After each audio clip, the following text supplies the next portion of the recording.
Article 1. Whether there are ideas. Objection 1. It seems that there are no ideas.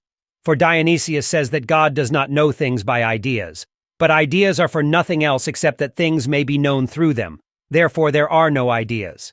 Objection 2. Further, God knows all things in himself, as has been already said.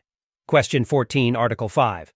But he does not know himself through an idea, neither therefore other things. Objection 3. Further, an idea is considered to be the principle of knowledge and action, but the divine essence is a sufficient principle of knowing and affecting all things. It is not therefore necessary to suppose ideas. On the contrary, Augustine says, "Such is the power inherent in ideas that no one can be wise unless they are understood."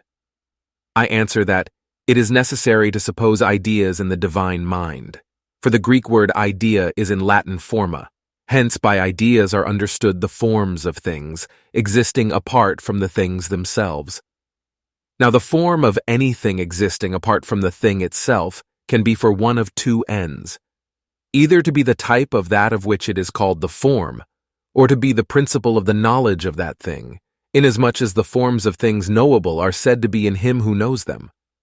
In either case, we must suppose ideas, as is clear for the following reason. In all things not generated by chance, the form must be the end of any generation whatsoever. But an agent does not act on account of the form, except insofar as the likeness of the form is in the agent, as may happen in two ways. For in some agents, the form of the thing to be made pre-exists according to its natural being, as in those that act by their nature, as a man generates a man, or fire generates fire. Whereas in other agents, the form of the thing to be made pre-exists, according to intelligible being, as in those that act by the intellect. And thus the likeness of a house pre-exists in the mind of the builder. And this may be called the idea of the house, since the builder intends to build his house like to the form conceived in his mind. As then the world was not made by chance, but by God acting by his intellect, as will appear later, question 46, Article 1, there must exist in the divine mind a form to the likeness of which the world was made, and in this the notion of an idea consists. Reply to Objection 1. God does not understand things according to an idea existing outside himself.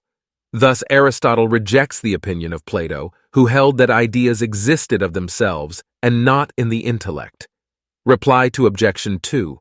Although God knows himself and all else by his own essence, yet his essence is the operative principle of all things, except of himself. It has therefore the nature of an idea with respect to other things, though not with respect to himself. Reply to Objection 3. God is the similitude of all things according to his essence. Therefore, an idea in God is identical with his essence.